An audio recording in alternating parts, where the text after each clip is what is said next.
Well, hello, this is Dean Tenney coming to you from my studio in fabulous Las Vegas. We do for people who have purchased tutoring or purchased a class, we do office hours. They're free for people who have spent some money, and feel free to sign up for those if that is you. They do get moved around quite a bit because it's free, and if somebody's book tutoring, that would take, that's a spot that's open. That's where it's going to come from. Anyways, today, Kristen wants to go over caller. And so that's what we'll first put up here on the whiteboard, and we'll go over that. So, Mark Cuban had a huge position in Yahoo, and he sold his company broadcast.com to Yahoo for over $1 billion. $1 billion worth of Yahoo stock. And at the time, the stock was, over $100. Now, if he wasn't bullish on the Yahoo stock, he would have sold it. But he said, there's no sense in going backwards. And so, he said, I want to get some insurance on my stock position.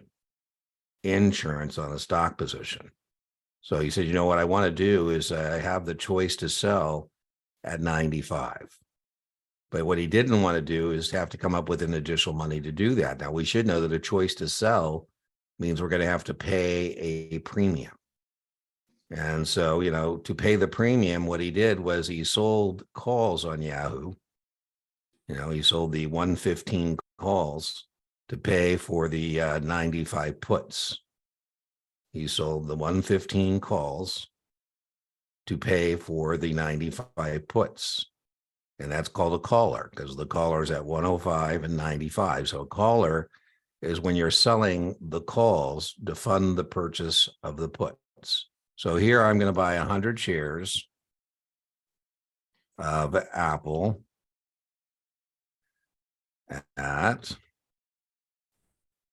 let's say Apple today is 196. And again, before we implement this option strategy, kind of important to kind of know what are we looking at in terms of options. We're either looking at speculators or hedgers. We're either looking at people that are come into the options market to speculate, or they have a stock position. And if they have the stock position, that's really important because the stock is going to dominate. So as a test taker, the minute you see buy 100 shares of Apple, that's what you got to stay focused on because, you can't let the option tail wag the stock dog. So the reason that's important is this is a bullish position on Apple, regardless of what I now do next. The stock dominates. Now, you should also know that if we have a long stock position, we should know that for income, that we're going to sell the option. I mean, that's very testable to know that for income, we're going to do a covered call. So, or short a call. And you should know for protection, we're going to buy a put. And here, hold on just a sec.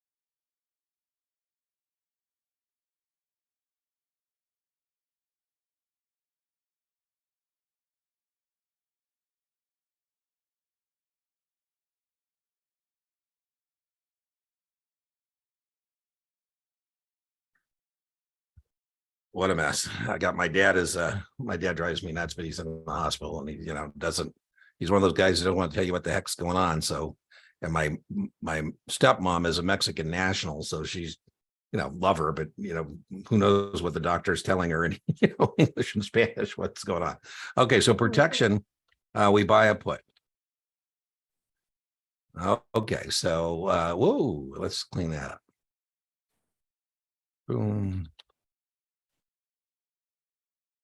Okay, so let's see. Now, one of the disadvantages of writing a call is we're not going to participate past the strike price. I think of options as being about floors and ceilings, right? And so remember, what's dominating this position, the caller is wanting to fund the purchase for the puts, and that's going to be the floor. So, again, what Dean thinks is untestable, but I think about options being about floors and ceilings, right? And right now the floor is zero. That's Apple stock could go all the way to zero. Yeah, I'd fall down 196 flights of stairs, and I certainly don't want to do that. And, what I want to be able to do, though, is pay for the insurance. So what I'm going to do here is I'm going to buy one Apple. And now I have to decide how long I want the protection in place. The longer I want the protection in place, the more I'm going to have to pay. Longer term option contracts always have greater premiums. So maybe we go out to December. Now I got to decide at what price do I want to be able to sell. A price to sell at a higher price will give me greater protection, but it will also cost me more money. Right. So, by the way, that's also important too, in terms of when, some of those advanced kind of spreads and stuff. But anyways, it's important to know that, longer term options have greater premiums and higher strike puts. A choice to sell Apple at a higher price gives me more protection, but it also costs me more money. So maybe I go for the 190 put. And let's say that costs me 6. Now, remember, the point here, as I said, is that I'm cheap. And I don't want to actually have to come up with the money to pay for that put.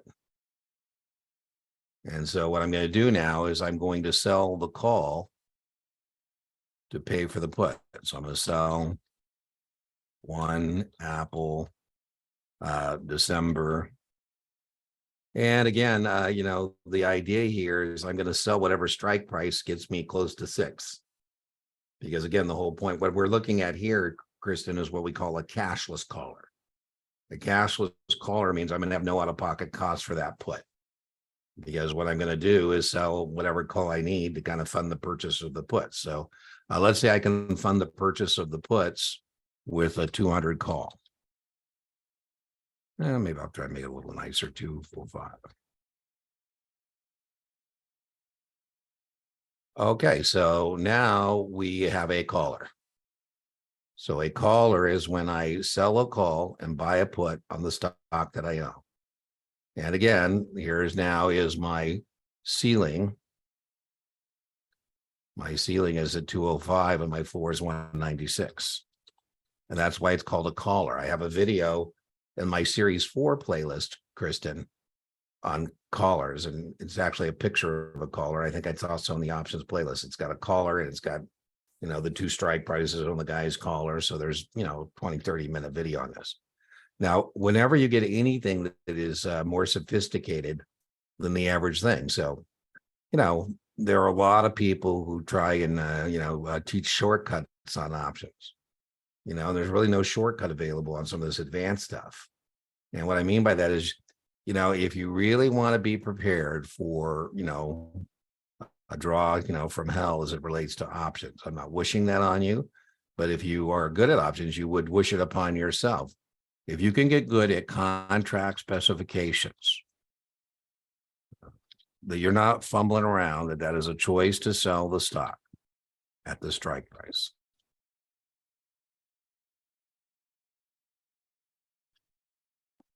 And you're not fumbling around that this is an obligation to sell the stock at the strike price. By the way, sell, because, I bought the stock. So we should know if I bought the stock, that's going to be the offset.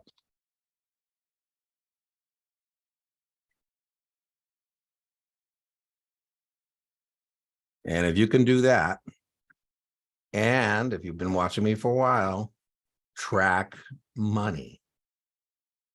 Track money, whether you use pluses or minuses or use a T or, however you're going to go about tracking the money. I always say, fire up the T. Fire up the T, right? The So, T is so helpful. yeah, because the T, if you get good at contract specifications, you get good at tracking money, then you don't really need to memorize anything. Because you can simply, make your T, track your money, and say, okay, well, let me see what's going on. Now, the other thing I would warn you, when you have a lot of things going on, that I would be a little more disciplined about my T and all the things I got going on. Right, I got a 190 put, and I've got a 205 call, and then I have the stock, and I got lots of stuff going on. Right, and now we're going to do what we call our initial setup. So 205 call is the 6 money out or money in? Is the 6 money out for the call or money in? The 6 is money in. Yeah, for the call, that is going to be money in. And so let's put that in there. Boom. Uh-oh, what happened to her? Let's try that again. There we go. And we bought the stock for 196. So is that money out or is that money in? That'd be money out. Yeah, there we go. And then we bought the 190 put for 6. Is that money out or money in? Be money out because we bought. That's right. So there's our initial setup. Now, what I like about this is that now it's kind of transparent because, over here, I'm not going to give you a hard time that these are questions that you would find in practice problems. But I'm telling you, this is very low probability in terms of the actual 7 itself. That I would tell you that if you shouldn't be doing exotic stuff until you're really, really solid on the basics. But remember, they are going to offer you choices as break evens. And the other thing I like about the T is if you're good at the T, you can simply shop the answer set looking for a number that if you plug it in would make the columns balance. Because that's what break even is. It is same dollars out as what? As in. Dollars in, right? So now, by the way, you got to be really good where, I don't want to sound negative vibes, but what you got to be good at is making sure you understand the setup and where you're plugging in the numbers, right? Because if you don't plug in the numbers into the T correctly, things are going to go south pretty quick, right? So in other words, you're not going to know that this is the offset for that. This is the offset for that, and that's the offset for this, right? So you got to make sure you're plugging those numbers in correctly in terms of where they go into the terms of the T, right? Okay, so we said the whole point of this, let's do now max gain, max loss. We said the whole point of this was to fund the purchase of the puts, right? I mean, we did some construction, and the construction we did, we put in a floor now at 190. So our worst case scenario, now, by the way, that's why it's important to know that this is bullish, because again, if you don't know this is bullish because of that stock position, you're not going to be able to kind of say, okay, what's bad news? Well, if I'm a bull, bad news would be Apple goes down. Right. So that kind of points me in the right kind of direction mentally about what I got to look at. I got to look at bad news. So the stock goes down. So I say, okay, so if the stock goes down, I'm going to be unhappy. But at least anytime I want, I can exercise my put contract and I can stick it to somebody at 190. Right. Right. Right. And so now again, now that the max loss, now you just net the columns, right? So I'm out 202 and I can bring in 196 anytime. So my max loss is 6 points. This is our floor, again, from exercising the put, right? And so let's just put that there. And let's I'll tell you what, we'll put it in green just to make sure we know that's what we can sell the stock at. And that's what we do when we exercise. Now, that's the other where this thing gets tricky. Where it gets tricky is I'm under no obligation to tell you whether that put got exercised. What I mean by that is you should know that if the Apple is below 190 or lower than 190, the put will be exercised. I mean, why would you sell Apple at 50 when you can stick it to somebody at 190? Right. You kind of have to recognize that. So they say, one of their favorite things, like at expiration, Apple's 170. Well, then you got to say, well, wait a minute, 170, I ain't selling at 170. I'm going to exercise my put. Right. So that's something you have to kind of bring to the table in terms of recognize that. Now, that's why it's called a caller, by the way, because a caller, remember, either side of the strike price. So that's my worst case scenario. Now, if I'm right, if I'm bullish, that means I want the stock to go up. I want the stock to go up. And then what you have to recognize is you don't participate past 205. Whenever you write a covered call, that's one of the disadvantages. Your gain is capped. You don't participate past the strike price. So max gain would be when it gets called away from me at 205. That would be my max gain. Again, you could just now net the columns and you say, okay, well, I'm out 202 and the most I'm bringing in is 211. And so my maximum gain is the difference in those two numbers, right? 9 points. And that, again, that's why it's called a caller, because again, the caller is, you say, Dean, what's the caller? I say the caller is 205, 190. That's what it is, right? It's a caller. You have an obligation to sell at 205 and you have a choice to sell at 190. So that's what a caller is. Okay, so your other one, you said that you wanted to talk to, it was a calendar spread.